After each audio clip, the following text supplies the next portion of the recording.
For a century, scholars debated where Europe's first great civilization came from. DNA finally answered the question and revealed why it vanished.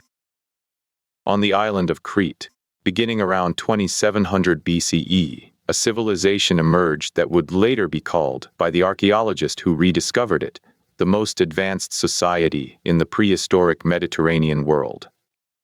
The Minoans built sprawling palace complexes at Knossos, Phaistos, and Malea, multi-story structures with sophisticated drainage systems, frescoed walls depicting bull-leaping ceremonies and marine life, and storage facilities capable of holding the agricultural surplus of an entire region.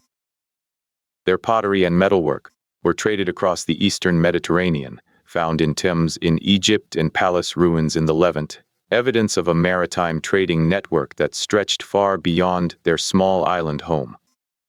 They developed one of the earliest writing systems in Europe, a script known as Linear A that remains, to this day, undeciphered. And most strikingly, for a Bronze Age civilization, their major settlements were largely unfortified. No defensive walls ringed Knossos, no watchtowers guarded the approaches to Phaistos. No garrison architecture has been found anywhere comparable to the militarized cities of contemporary Mesopotamia or the heavily fortified citadels that the Mycenaean Greeks would later build on the mainland. The Minoans, unlike nearly every other major civilization of their era, appear to have built a society that did not anticipate large-scale warfare, relying instead on naval power and maritime trade networks that connected Crete to Egypt, the Levant, Anatolia, and the Greek mainland. Then, around 1450 BCE, the civilization collapsed with a suddenness that has puzzled historians for over a century. Palaces were destroyed. Settlements were abandoned. Within a few generations, Mycenaean Greek-speaking peoples from the mainland had taken control of Crete, and Minoan civilization, as an independent cultural and political entity, ceased to exist. The question of who the Minoans actually were, where their ancestors came from, what language they spoke before Greek arrived, how they related to the other civilizations of the ancient Mediterranean, has been argued over since the British archaeologist Arthur Evans first excavated Knossos in 1900. Uncovering a palace so vast, and so unlike anything previously known from the Aegean Bronze Age, that it forced a complete reconsideration of how early European civilization had developed. Evans himself proposed that the Minoans had connections to Egypt and the broader eastern Mediterranean, influenced by the dramatic artistic parallels he observed between Minoan frescoes and Egyptian tomb paintings. Later scholars suggested origins in Anatolia, in the Levant, or even in the more speculative corners of 20th century archaeology.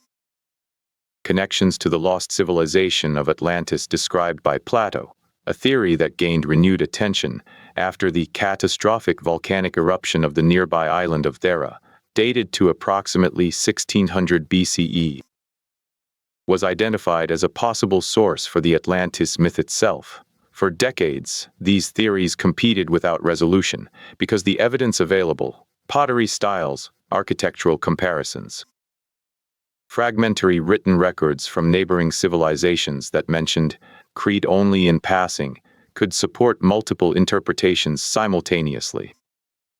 The Minoans had left behind incredible material culture and almost no readable text describing their own origins. Linear A, their primary script, encodes a language that linguists still cannot identify. Whatever the Minoans called themselves, whatever story they told about where they came from, that story remains locked inside a writing system nobody can read. Then, in 2013, a team of geneticists led by researchers at Washington University in St. Louis and the University of Crete published a study in the Proceedings of the National Academy of Sciences that approached the question from an entirely different angle.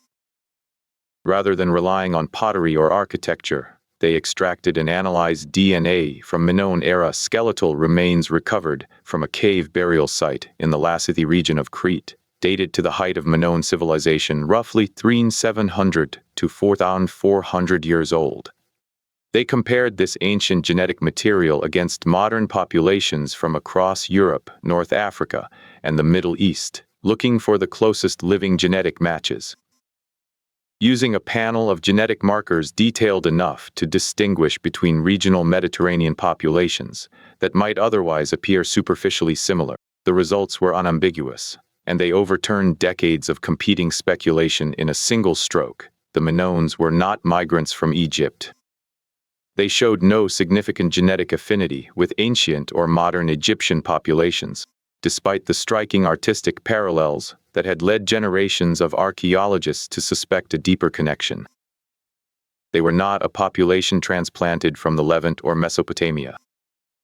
Instead, the genetic data showed that the Minoans were overwhelmingly similar to Neolithic European populations, to the early farming peoples who had spread across mainland Europe from Anatolia thousands of years earlier, and most closely related among modern populations, to people living today in Crete itself, as well as other populations from mainland Europe. The Minoans, in other words, were not exotic foreign transplants from Africa or the deeper Near East, as some popular theories had suggested. They were part of the same broad genetic stream of Anatolian-derived Neolithic farmers that populated Europe, more broadly, who had settled Crete during the spread of agriculture across the Aegean and developed, in relative isolation on their island. One of the most sophisticated civilizations of the ancient world, the most surprising finding was not some exotic distant origin. It was continuity. The genetic ancestors of the Minoans were, broadly speaking, the ancestors of large portions of the European population as a whole, and modern Cretans today carry a measurable genetic continuity with the Bronze Age civilization that once ruled their island. A continuity that has persisted for roughly 3,500 years despite multiple subsequent waves of conquest, migration, and cultural change. This finding mattered for a debate that had occupied Mediterranean archaeology for generations, but it also clarified something more subtle and more interesting. It confirmed that the Minoans developed their extraordinary civilization independently, drawing on trade contacts and cultural exchange with Egypt and the Near East without being genetically derived from those populations.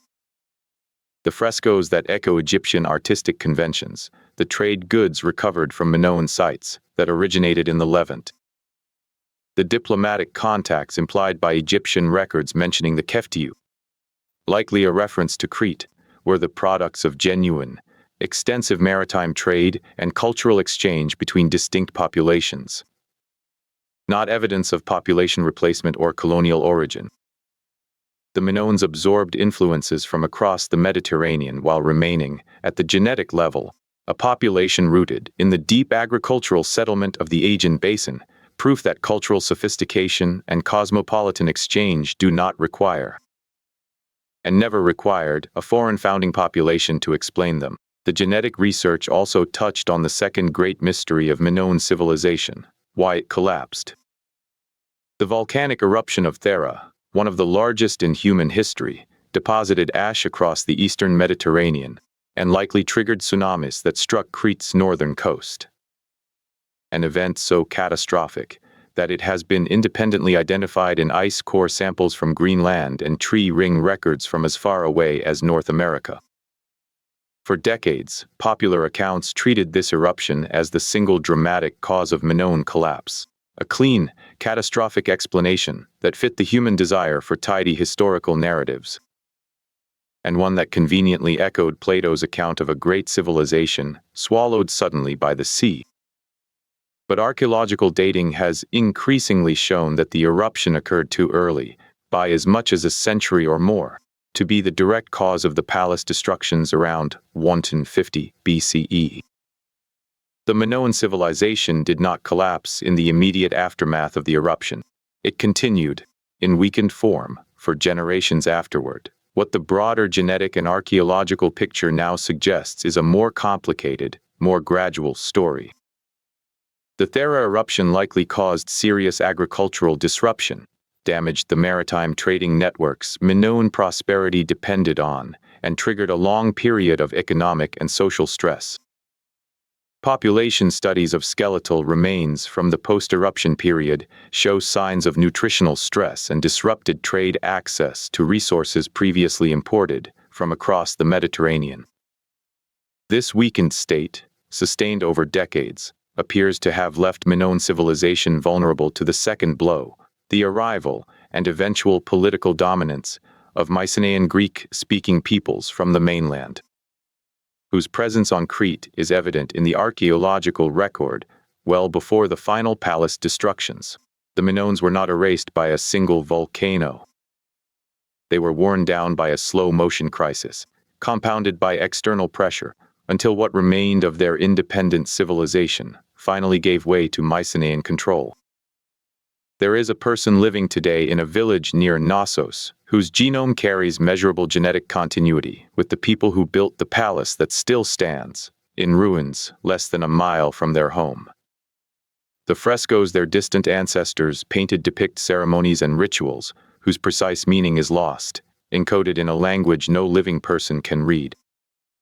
Performed by people whose faces are preserved in paint, but whose voices have been silent for 3,500 years. And yet, the biological thread connecting that ancient civilization to the present has never fully broken, surviving Mycenaean conquest, Roman incorporation, Byzantine rule, Venetian colonization, and Ottoman occupation. Each layer of subsequent history settling on top of a genetic foundation that has remained recognizably, measurably continuous since the Bronze Age. The Minoans built the first great civilization on European soil, developed a writing system we still cannot read, created art that anticipated artistic movements thousands of years later, and then disappeared from history so completely that for over 3,000 years, nobody remembered their name. The word Minoan itself is an invention of modern archaeology, borrowed from the legendary King Minos of Greek mythology, because the people who built Knossos left behind no surviving word for what they called themselves. Even their own name for their own civilization is lost, buried somewhere inside a script that has resisted every attempt at decipherment for over a century. History is not written in books. It is written in genomes. And the Minoan genome has been quietly answering a question that pottery, frescoes, and a century of competing theories never could. They were never exotic outsiders. They were, from the very beginning, a Mediterranean people who built something extraordinary out of contact trade and the slow accumulation of genius, and who left behind, in their living descendants, a thread of continuity that DNA was finally able to trace.